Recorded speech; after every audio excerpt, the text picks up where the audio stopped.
അപ്പോൾ ഗായ്സ് അസ്സലാമു അലൈക്കും. ഇന്നത്തെ വീഡിയോ വെച്ചാൽ നമ്മളെ നാട്ടിലൊരു പെൺകുട്ടീനെ കല്യാണം കഴിച്ചുകൊണ്ടുവന്ന് ഗായ്സ്. വലിയ കുഴപ്പമൊന്നുമില്ല, ഒറ്റൊരു മോനാണ്. ആ മോന് ഭാര്യയായിട്ട് ഒരു പെണ്ണിനെ കഴിച്ചു കൊണ്ടുവന്ന്. ആൾ നല്ല വിദ്യാഭ്യാസമൊക്കെ ഉണ്ട്, ജോലിയൊക്കെ ഉള്ള പെണ്ണാണ്. അങ്ങനെ രണ്ടാൾ ഒരുമിച്ച് ജോലിക്ക് പോകും, രണ്ടാൾ റിട്ടേൺ വരുമ്പോൾ ഒരുമിച്ചിട്ടാണ്.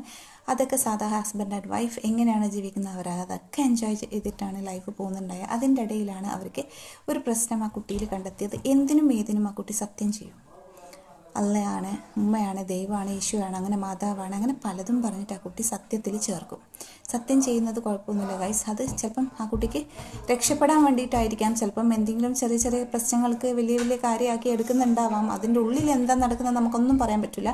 പുറമേ കാണുന്ന പോലെയൊന്നല്ല ഉള്ളിൻ്റെ അവസ്ഥ വേറെ തന്നെയായിരിക്കും. അതിൻ്റെ ഉള്ളിൽ വേറൊരു മുഖമുള്ള ആൾക്കാരുണ്ടാകും ഗൈസ്. അങ്ങനെ ലൈഫ് മുന്നോട്ടേക്ക് പോകുമ്പോൾ മാക്സിമം നമ്മൾ സഹിച്ചിട്ടും അങ്ങനെ ഇങ്ങനെയൊക്കെയാണ്, എന്തൊക്കെയോ ഉണ്ടാവും വീട്ടിൻ്റെ ഉള്ളിൽ. അത് വേറെ, അതിൻ്റെ ഉള്ളിലുള്ളതൊന്നും നമുക്കറിയില്ല, എനിക്കറിയുമില്ല. ഞാൻ അവിടത്തേക്ക് അത്രത്തോളം സത്യത്തിലേക്ക് കാണാത്തൊരു കാര്യത്തിലേക്ക് ഞാൻ കിടക്കുന്നില്ല. പക്ഷേ ആ കുട്ടി സത്യം ചെയ്യുന്നുണ്ടാവും. അതങ്ങനെ ഒരു ചിലപ്പം വീട്ടിൽ ആരെങ്കിലും ഉണ്ടാവും അങ്ങനെയൊക്കെ അത് കണ്ടു വളർന്ന ചിലപ്പോൾ അങ്ങനെ ആയിരിക്കും, ചിലപ്പോൾ ആ കുട്ടി അങ്ങനെ ആയിരിക്കാം. അങ്ങനെ സത്യം ചെയ്ത് ഒരു ദിവസം പുറത്ത് ഒരു വലിയ ആൾ മാമി, ഏജുള്ള ഒരു മാമി വന്നപ്പം അവരെ മുമ്പെന്ന് നീ ഒന്ന് സത്യം ചെയ്യ്, കളവാണ് പറയുന്നതെങ്കിൽ കളവെന്ന് പറ, സത്യമാണെങ്കിൽ ചെയ്യുന്നത് സത്യമാണെന്ന് പറയുന്നതാണെങ്കിൽ. അങ്ങനെ മാതാവിൻ്റെ മുമ്പിൽ വെച്ച് ആ കുട്ടി സത്യം ചെയ്തു. അപ്പം സത്യം ചെയ്തു മീൻസ് ആലോചിച്ചിട്ട് സത്യം ചെയ്യണം, ഉള്ളതായിരിക്കണം എന്നൊക്കെ ആവർത്തിച്ച് അവിടുന്ന് പറയുന്നുണ്ട്. പക്ഷേ എന്തോ കാരണത്താൽ ആ കുട്ടി സത്യം എന്ന് പറഞ്ഞിട്ട് ചെയ്തു. അത് സത്യമാണോ അതോ അല്ല ആ കുട്ടി അങ്ങനെ വിളിച്ച് മുന്നേ അങ്ങനെ കുറേ സത്യം ചെയ്തതിൻ്റെ എവിടെയെങ്കിലും പിഴവ് പറ്റിയിട്ടാണോ, അല്ല അത് നമ്മൾ ചെയ്യാൻ പറ്റില്ല എന്നുള്ള ലെവലിലാണോ, ഒന്നും അറിയില്ല. എവിടെയാണോ എന്താണോ ദോഷം സംഭവിച്ചതെന്നറിയില്ല. അങ്ങനെ ആ കുട്ടിക്ക് ഇപ്പം ഉള്ള സ്റ്റേജ് വിചാരിച്ചാൽ അങ്ങനെ അതുകൊണ്ടാണ് അങ്ങനെയെന്ന് വിശ്വസിക്കുന്നില്ല. പക്ഷെ അതങ്ങനെയാണ് അവിടെ പറഞ്ഞ് നടക്കുന്നത്. അപ്പം ആ കുട്ടി കളവ് പറഞ്ഞിട്ട്, കള്ളവന് സത്യം എന്ന് പറഞ്ഞിട്ട് സത്യം ചെയ്തതിൻ്റെ പേരിലാണ് അത് ശിക്ഷ അനുഭവിച്ച് ദൈവം കൊടുത്തതാണ്, അപ്പം വെറുതെ ആരെയും വിടൂല എന്നൊക്കെ പറഞ്ഞിട്ട് അങ്ങനെയൊക്കെ അതിനെ വേദനിപ്പിക്കുന്നുണ്ട്. ഇപ്പോൾ ആ കുട്ടീൻ്റെ യൂട്രസ് എടുത്തു, അതിൻ്റെ ഉള്ളിൽ ഒരു വലിയ ട്യൂമർ ഉണ്ടായിരുന്നു. അങ്ങനെ എന്താ പറയുക, വലിയ ഓപ്പറേഷനൊക്കെ കഴിഞ്ഞു.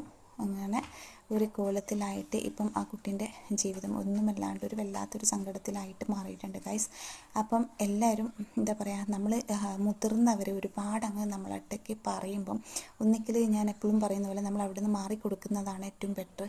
പിന്നെ ചിലവരായിട്ട് നമ്മളിങ്ങനെ എന്തെങ്കിലുമൊക്കെ തരത്തിൽ നമ്മളിൽ നിന്ന് ചിലപ്പോൾ തെറ്റ് പറ്റിയിട്ടുണ്ടാവാം, ചിലപ്പോൾ എവിടെയോ എന്തോ, അതൊക്കെ പഠിച്ച റബ്ബിനെ അറിയുള്ളൂ. എവിടെയാ ശിക്ഷ, എന്തിനാ ശിക്ഷ എന്നൊന്നും അറിയില്ല. അങ്ങനെയൊന്നും നമ്മൾ എഴുതി ചേർക്കുന്നുമില്ല.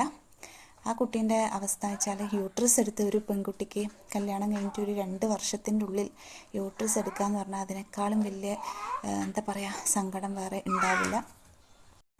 നമ്മൾ സത്യം ചെയ്യുന്നുണ്ടെങ്കിൽ അത് സത്യമല്ലെങ്കിൽ പോലും നമുക്ക് ഗതികേട് കൊണ്ട്, സാഹചര്യം കൊണ്ട് ഒരു വിധത്തിലും നമ്മൾ രക്ഷപ്പെടാൻ വഴിയില്ല. നമ്മളാകെ കുടുങ്ങിപ്പോകും. നമുക്ക് ജീവിക്കാൻ വേണ്ടി നമ്മുടെ ജീവിതം തന്നെ എന്തെങ്കിലും ആപത്ത് വരുന്ന ഘട്ടത്തിൽ നമ്മൾ എന്തെങ്കിലും ഒരു നുണയൊക്കെ പറഞ്ഞു പോയിട്ടുണ്ടെങ്കിൽ തന്നെ നമ്മൾ പിന്നീടാണെങ്കിലും നമ്മൾ ആരെ വിളിച്ചാണോ പ്രാർത്ഥിക്കുന്നത് അവരെ വിളിച്ച് മാപ്പ് ചോദിക്കണം. പറഞ്ഞു പോയതെങ്കിൽ അതിനനുസരിച്ച് ആ ഒരു രീതിക്ക് നമ്മൾ വേണ്ടത് ആളോട്, ആ ശക്തിയോട് പറയണം.